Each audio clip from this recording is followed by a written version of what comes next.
পালনীয় এই তাদের পরম কল্যাণ করবে। অতএব তোমরা ফিরে যাও তোমাদের প্রতি সেবা করো। গোপীরা বললেন, প্রভু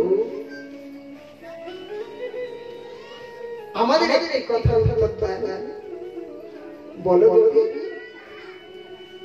ভগবান বললেন, তোমরা বলবে আমি তাই বলবো, উত্তর দেব বলো। আচ্ছা প্রভু এটি বলুন, অরিজিনাল আর জেরক্স এই দুইয়ের মধ্যে কি তফাৎ? একটা অরিজিনাল থেকে অনেক জেরক্স বেরোয় না? আধার কার্ড জেরক্স লাগে, প্যান কার্ড জেরক্স লাগে না কাজের জন্য? তো অরিজিনাল যদি না থাকে তাহলে জেরক্স বেরোবে? অরিজিনাল আছে বলেই তো জেরক্স হচ্ছে। তাহলে এক অরিজিনাল রেশন কার্ড থেকে লাখ জেরক্স বার করা যায়, কিন্তু লাখ জেরক্স থেকে একটা তো অরিজিনাল বেরোয় না। ভগবান বললেন, কি বলতে চাইছো বুঝলাম না। বললেন যে তুমি হলে অরিজিনাল, আর এই যে সমস্ত স্বামী বলে যাদেরকে মানছে সব জেরক্স। বুঝে গেছে?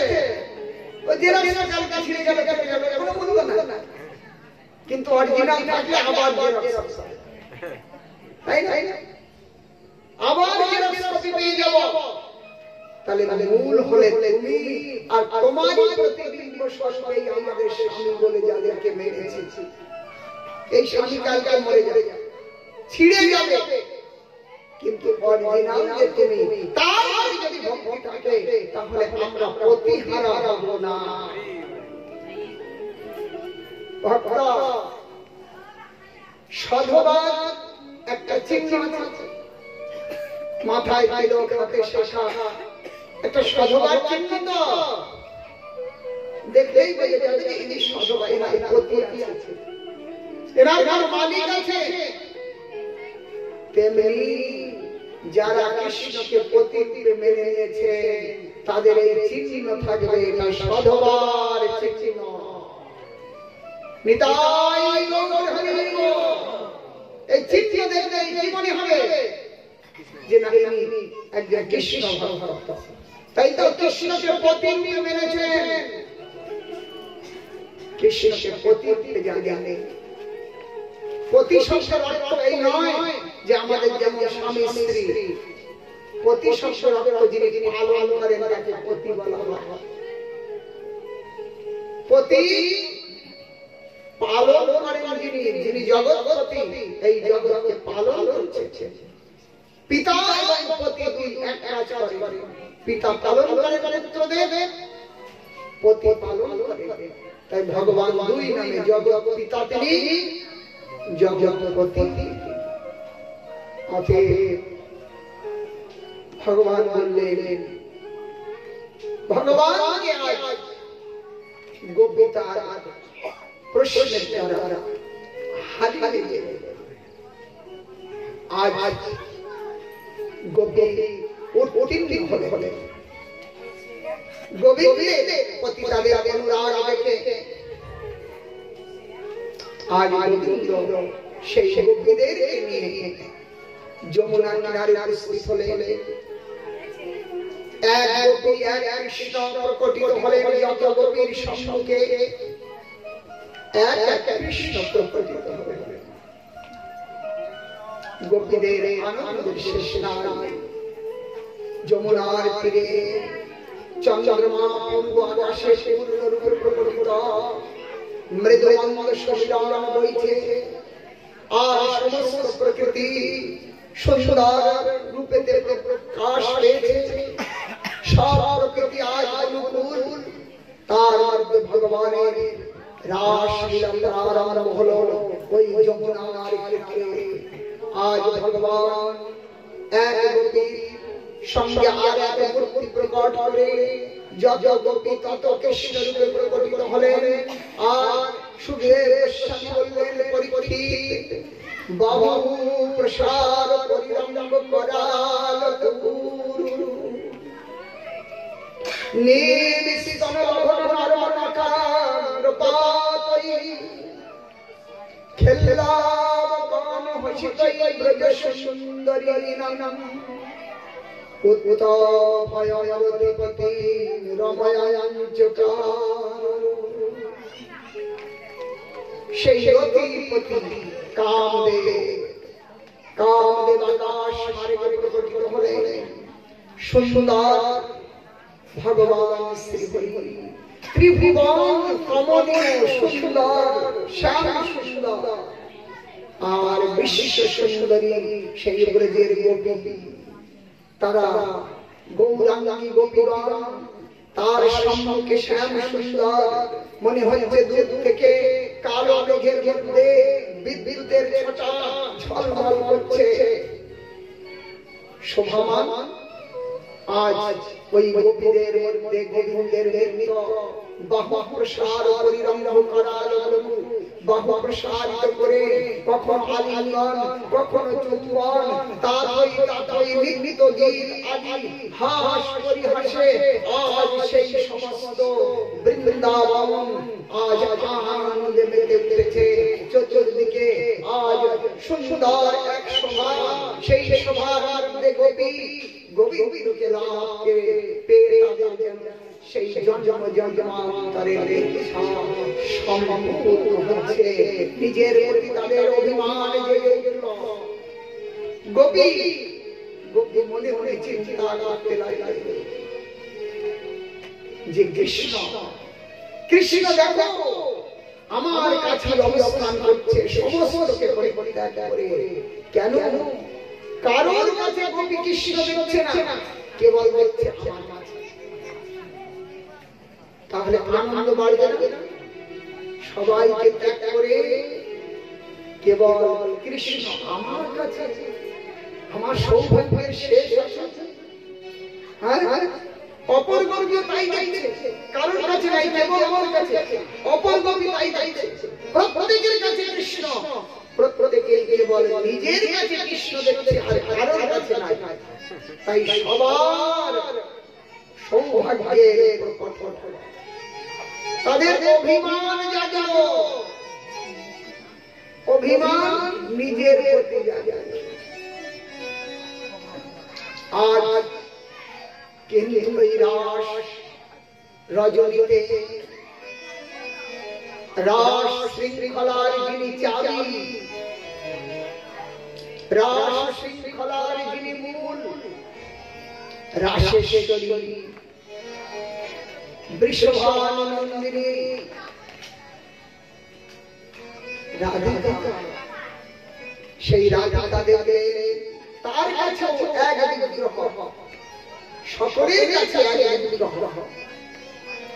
রাধারানী সবার কাছে বিগ্রহ দেখতে পেলেন নিজের কাছে দেখতে পেলেন তাহলে কৃষ্ণ সবাইকে একরকম আদর দিচ্ছেন রাধারানীকে সর্বেশ্বরী রাসেশ্বরী রায়মদিনী যুথেশ্বরী বৃন্দাবনেশ্বরী রাস রচনার যিনি কারণ অতএব তাকে অধিক আদর কৃষ্ণ দিলেন না তাই রাধারানীর মান গোপীদের অভিমান হয়েছিল আর রাধারানীর মান সর্বান্তর্যামী প্রভু এই গোপীদের মান অভিমান আর রাধিকার মান প্রশমিত আর প্রসাদিত করতে গোপীদের অভিমান প্রশমিত করতে রাধার মান প্রসাদিত করতে রাধার মান ভাঙাতে কি করলেন সেই রাস মঞ্চে রাধা রানীকে নিয়ে শ্যাম সুন্দর রাস মঞ্চ থেকে অন্তর্ধান হয়ে গেলেন বলুন হরি ভগবান রাস মঞ্চ থেকে অন্তর্ধান রাধা রানীকে নিয়ে কৃষ্ণ অন্তর্ধান হয়েছে যেই কৃষ্ণ রাধা রানীকে নিয়ে অন্তর্ধান করলেন আর যত গোপীদের কাছে কৃষ্ণ বিগ্রহ ছিল সব বিগ্রহ সব অন্তর্হিত আর কারোর কাছে কৃষ্ণ এখন গোপীর যে আনন্দের শেষ ছিল না, কৃষ্ণ আমার কাছে আজ কৃষ্ণ না দেখতে পেয়ে অপর গোপীকে কাকুতি মিনতি করে জিজ্ঞাসা করছে, সখী প্রাণ প্রিয় গোবিন্দকে তুমি দেখেছো? কোথায় গেছে? ইনিও যেমন দুঃখী, অপর গোপীও তাকে জিজ্ঞাসা করছে, সখী তুই দেখেছিস? কোথায় গেছে? একে অপরকে জিজ্ঞাসা করতে লাগলেন। চেতন অচেতন যাকে দেখছে তাকেই জিজ্ঞাসা করছে, বলো বলো আমার প্রাণনাথ গোবিন্দ কোথায় গেছে? কিন্তু আর কেউ বললেন না। আজ এই গোপী সকলেই একসাথে হয়ে কৃষ্ণ অন্বেষণ করতে লাগলেন। রাস রজনীতে জল চেতন বৃক্ষলতা যেখানে দেখছেন তাকেই অনুমান করছে নিশ্চয়ই কৃষ্ণ এখানে লুকিয়ে আছে। তার কাছে যে তাকে জিজ্ঞাসা করছে, বলো বলো আমার কৃষ্ণ কোথায়? পেলে আজ কৃষ্ণ লীলা অনুকরণ করতে লাগলেন, অনুকরণ করতে লাগলেন। কোন গোপী পুতনা সাজলেন, কোন গোপী কৃষ্ণ সেজে স্কন্দন দুগ্ধ পান করতে লাগলেন, কোন গোপী কৃষ্ণ বেলে গোবর্ধন উড়াতে লাগলেন। এই দেখো আমি কৃষ্ণ গোবর্ধন তুলেছি, এমনি করে কৃষ্ণ লীলা অনুকরণ করতে লাগলেন। কেউ আকাশের বস করতে লাগলেন, কেউ আকাশ বিভিন্ন প্রকার কৃষ্ণ লীলার অনুকরণ। কিন্তু তারা কৃষ্ণ এলেন। গোপীগণ বিরহী হয়ে আগে ছুটেছেন, ছুটলে ছুটলে দেখছেন এক জায়গাতে সেই কৃষ্ণের চরণ চিহ্ন, কৃষ্ণের চরণ চিহ্ন দেখতে পেলেন। গোপীদের বড় আনন্দ হলো, বোধহয় এইখানে কোথাও লুকিয়ে আছে কৃষ্ণ। আজ গোপী কৃষ্ণ পদচিহ্ন দেখে বড় আনন্দিত হলেন। কিন্তু তারই পাশে দেখলেন আরো ছোট ছোট দুটি গোপীর চরণ। কৃষ্ণ চরণের পাশে কোন গোপীর চরণ, আরো তাদের জ্বালা বেড়ে গেল। বললে দেখো ওই সেই লম্পট কৃষ্ণ নিশ্চয় কোন গোপীকে নিয়ে অন্তর্ধান হয়েছে। এইখানে ওই গোপীকে শৃঙ্গার করেছে।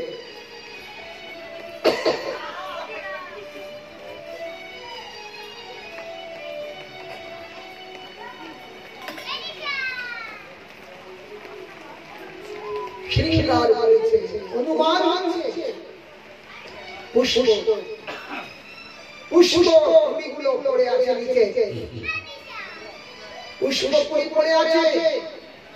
গোপীরা দেখলেন, বললেন এইখানে নিশ্চয়ই কৃষ্ণের শৃঙ্গার করেছে, রাধা রানীকে শৃঙ্গার করেছে পুষ্প দিয়ে। আজ গোপীদের হৃদয়ে আর জ্বালা, গোপীদের জ্বালা বেড়ে গেল। আজ গোপী বললেন সেই গোপীকে তার মহিমা গান করতে লাগলেন যে আমাদের সবাইকে ছেড়ে দিলেন, কৃষ্ণ যাকে নিয়ে অন্তর্ধান করেছেন নিশ্চয়ই সৌভাগ্যশালী, তার ভাগ্যের সীমা নাই। অনয়ার আরাধিত নমুনম ভগবান ঈশ্বর হরি তন্ন বিহায় গোবিন্দ জানদ্রহ। অনয়ার আরাধিত নমুনম ভগবান হরি ঈশ্বর জন্ম বিহায় গোবিন্দ পীত জানদ্রহ। আজ গোপীগণ বললেন ওই গোপী নিশ্চিত রূপে অধিক থেকে অধিক কৃষ্ণের সেবা করেছেন, তাই কৃষ্ণ তার বশীভূত হয়েছে।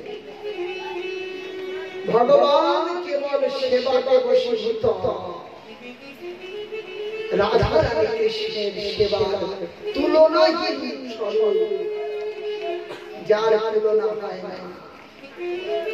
তাই তো সমস্ত কৃষ্ণ ভক্তের মধ্যে রাধা রানী উত্তমা। কেন?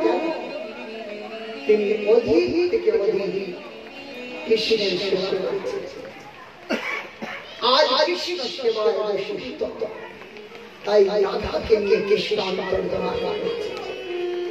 আজ গোপীগণ রাধা রানীর মহিমা গান করতে লাগলেন। রাধার মহিমা গান করতে করতে আগে চলেছে।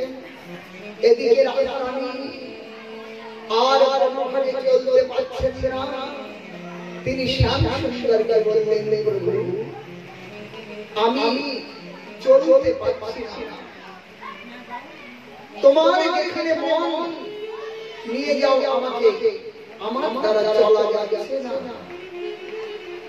ভগবান বললেন, রাধে তুমি আমার স্কন্ধে আরোহণ করো, আমি তোমাকে কাঁধে কাঁধে নিয়ে যাই। রাধা রানী স্বীকৃত হলেন। আজ কৃষ্ণ বসে রাধা রানীর স্কন্ধে আরোহণ করবেন, তেমনি মুদ্রা। আর ঠিক সেই অবস্থা শ্যাম সুন্দর সেখান থেকে অন্তর্ধান। রাধা মূর্ছিতা হয়ে পড়লেন। আর হানাত রমণ বেশ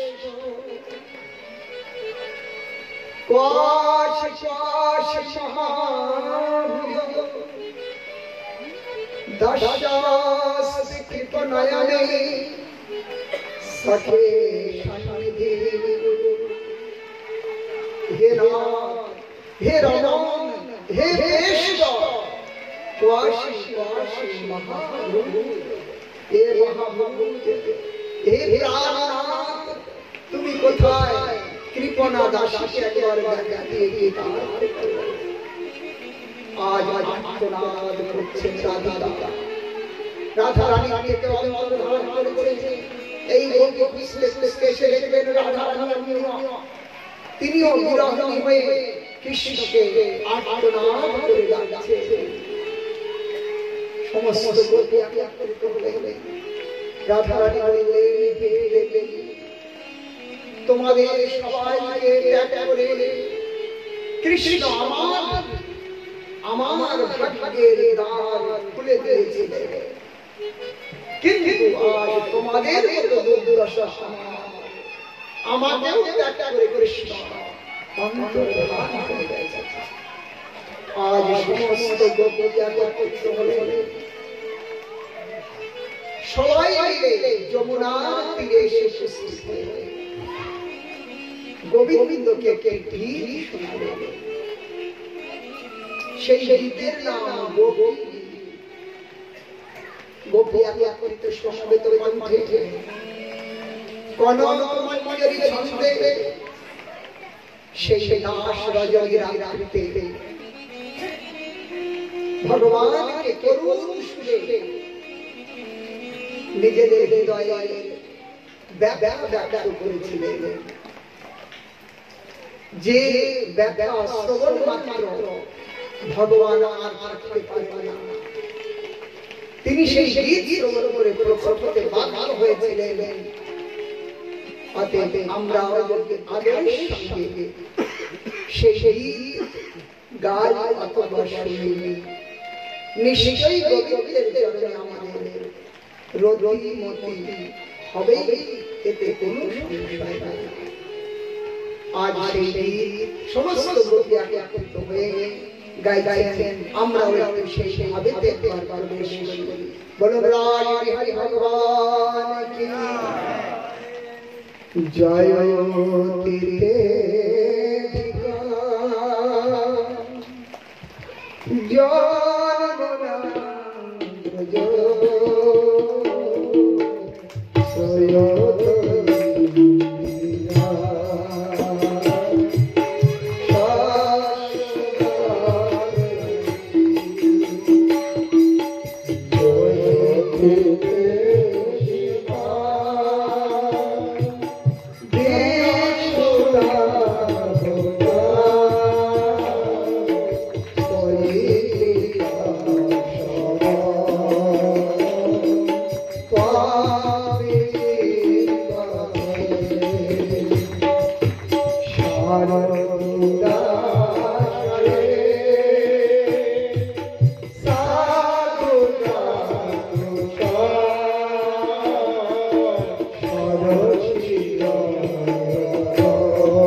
মহাপ্রভু এই গীত শুনছে।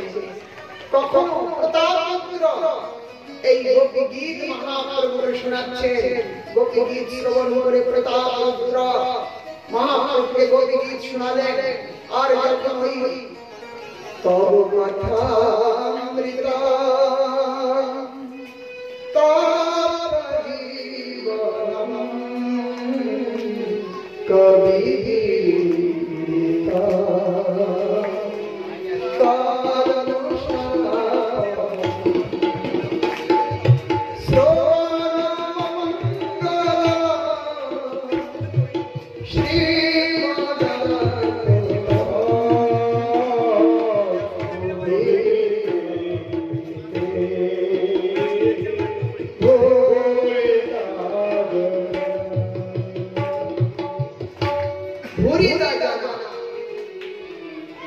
মহাপ্রভু সেই ভুরিদাস শ্রবণ করতে যে প্রতাপকে বললেন কখন তাকে নিব না, কত নয় বিনয় অনুরোধ আবেদন নিত্যানন্দ প্রভু সার্বভৌম ভট্টাচার্য গুরুদেব আদি কতবার মহাপ্রভুর কাছে প্রার্থনা করেছে। এই প্রতাপপুত্র আপনার একান্ত ভক্ত, সে আপনাকে বিনা এই রাজ্য পরিত্যাগ করে ভিখারি হয়ে যেতে চায়। আপনি একবার তাকে দর্শন দেন। প্রভু তাকে দর্শন দিবেন না বলে সংকল্প করলেন। বললেন যদি বারবার বলো আমি আলাদাতে চলে যাব পুরী ছেড়ে। ভক্ত ভয় সার্বভৌম ভট্টাচার্য মহাপ্রভুকে বললেন প্রভু একবার কৃপা করুন। বললেন আপনার ছেলেটাকে ডাকুন। রাজাকে নয়, রাজার ছেলে, সেই কিশোর ছোট ছোট ছেলে, তাকে সুন্দর করে সাজিয়ে যখন মহাপ্রভুর কাছে এনে দাঁড় করালেন, মহাপ্রভু তাকে দেখে কৃষ্ণ জ্ঞান হলো আর কৃষ্ণকে আলিঙ্গন করলেন। মহাপ্রভুর প্রেম তার ভিতরে প্রবেশ করলো। সেই ছোট বালক দুবাম তুলে একেবারে অশ্রুতে নাচতে নাচতে হা কৃষ্ণ বলে গান করলেন।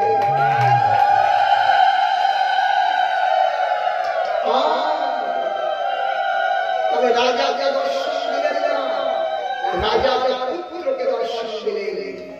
আর ওই পুত্র যখন বাড়ি ফিরে গেল, প্রতাপপুত্র রাজা ওই পুত্রকে আলিঙ্গন করে সাক্ষাৎ মহাপ্রভুর আলিঙ্গনের স্বাদ আস্বাদন করলেন।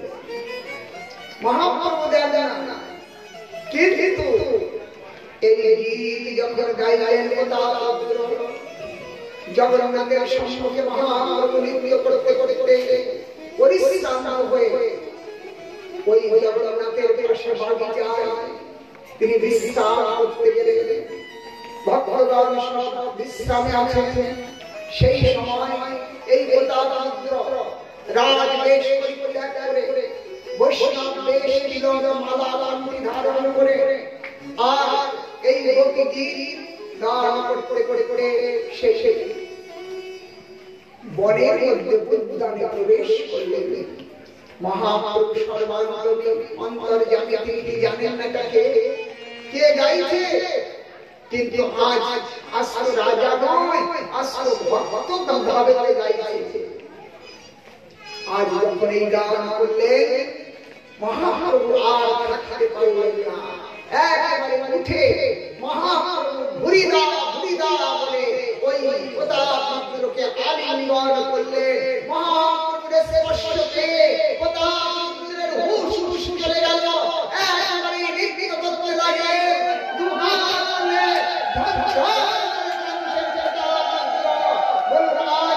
মহাপ্রভুকে প্রসন্ন করছেন। তাহলে ভগবান এই গীত শুনতে আয়োজন হয়েছে। এটি শোনানোর নয়, এটি শোনানোর বিশ্বাস, এটি আস্বাদনের বিশ্বাস। ভুরিদা, ভুরিদা মানে সর্বশ্রেষ্ঠ দাতা। এই জগতের মধ্যে বহু দাতা আছে, কিন্তু শ্রেষ্ঠ দাতা ভাগবত বললে শ্রেষ্ঠ দাতা তিনি, যিনি জীবের জন্ম জন্মান্তরের দুঃখ হরণ করবার উপায় করেন। সেটি কি? সেটি কৃষ্ণ কথা। তব কথা অমৃতম তপ্ত জীবন, তোমার কথা অমৃত তপ্ত জীবনকে প্রশস্ত করবে। কবি বিড়িতম কল্পসা মহাজনগণ এই কথাই কীর্তন করেছেন। কল্পসা সমস্ত কল্পসা, কল্পস মানে পাপ, ক্লেশ, দোষ নষ্ট হয়ে যাবে। অতএব সেই গীত শ্রবণ করে মহাপ্রভু পর্যন্ত কতবার এই গীত মহাপ্রভু শ্রবণ করেছে? 100 বার শ্রীবাস ঠাকুর মহাপ্রভুকে এই গোপী গীত শুনিয়েছে। 100 বার। বুঝে যাচ্ছেন আমি কি জিনিস?